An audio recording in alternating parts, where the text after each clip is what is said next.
So during the many years I spent in college, I would work during the summer at Upper Darby Township. And I have, I have a million stories about working at the township. There were a lot of colorful characters there, and some really crazy people and just outrageous situations. Most of the time, I would work out of the engineering office, and I would do sewer inspections or survey work and things like that. But the part of one summer, they sent me over to the maintenance yard where they fix the cars, and they sent me there as I guess my job was I was sent over there as the computer expert, right? And my friends are laughing because if you know me, I really don't know much of anything about computers. I have minimum computer competency, right? I could do the basic stuff.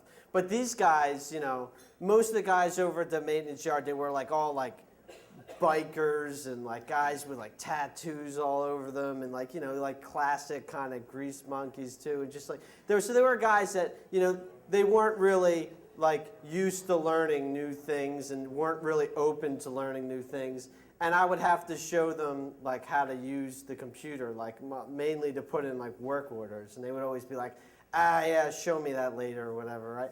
But I did set up the computer, and the thing that they were most impressed about was I put the computer in the office there, and they were most impressed with the screensaver that would come up, and it would be the aquarium, the fish, and they just couldn't get enough of that. They would be hey, Joe, come in here, check out this screensaver.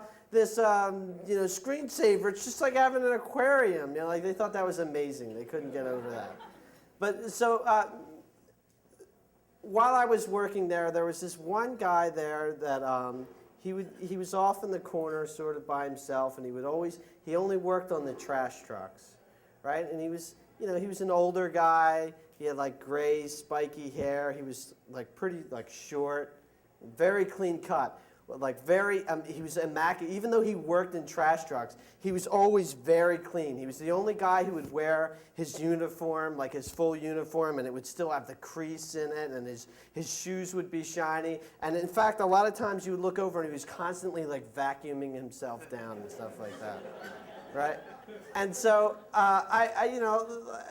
this guy, he came over and he introduced himself to me and everything one time, and I was talking to him. It turned out he knew my dad and he knew my uncle and everything. It's oh, he's a nice, old guy, I usually get along with old people, right? So then I went and, one of the guys there, pulls me aside and is hey, kid, come here. Stay away from that guy. Stay away from him. Don't talk to him. He's crazy.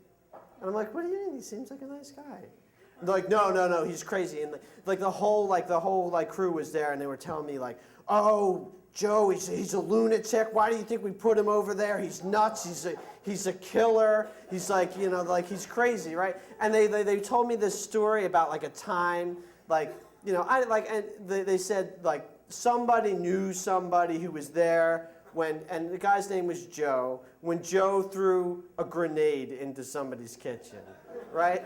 And I was get out of here, grenade in somebody's kitchen. I'm this is ridiculous, right? So I went home, and I was talking to my dad, and I said, yeah, I met this guy, and they say he's really crazy. And he's who's his name? And I told him his name. He's oh, he's crazy. He's crazy. Stay away from him. Don't go near him. And he told me a story about one time he was going to get thrown out of a bar, and he beat up the bouncer. He beat the crap out of the bouncer and everything. He's he's a sick guy. My dad totally believed the grenade story. He bought it, right? So I started to see things about Joe. I started to notice a little craziness in him, a crazy glint in his eye or a weird laugh. And he had this kind of way of walking too, where he would walk hunched over this. So it was I started to notice things that were crazy. One time he talked to me and he, I don't know how we got onto it. He was I don't stop at stop signs. Most of the time I had no time for stop signs. Just went through the stop signs. So it's okay, he's a little nuts, right? And then one time I was at Wawa, and this is even crazier. and he's crossing the street, he's walking. And he just walks right out into the street, and this guy has to slam on his brakes. And the guy's like, "What the hell are you doing? You're walking out in the street." And Joe just turns, and he just like spit on the windshield. I'm like, okay, he's crazy.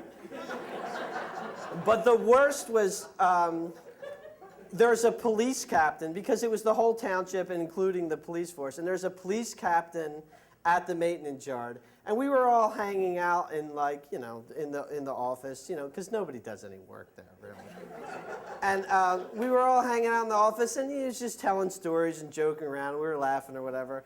And then, I went to the bathroom. The police captain's in there. We're at the sink, and we're washing our hands. And Joe comes in. He gets up into the police captain. He's like, "Hey, don't you think I know what you were saying in that office? I heard you in there laughing at me. You know what I mean?" The guy's like, what are you talking about, Joe? You're crazy." He's like, "Yeah, I'm crazy? Why don't you take that badge off and we'll go out in the street and we'll settle this like men." And he's like, this is to the police captain. So I'm like, okay, Joe is officially nuts. And he was nuts. So that's just one kind of colorful character I knew. And, so that was a number of years ago. And, I don't know, for all I know, I haven't seen him. I haven't worked there for a long time. For all I know, Joe could be dead now. And if he is dead, he's probably in hell, because he was a bad guy. He threw a grenade in somebody's kitchen. But if he is in hell, I'm not too worried about him, because the devil's not going to mess with him, because the guy's crazy.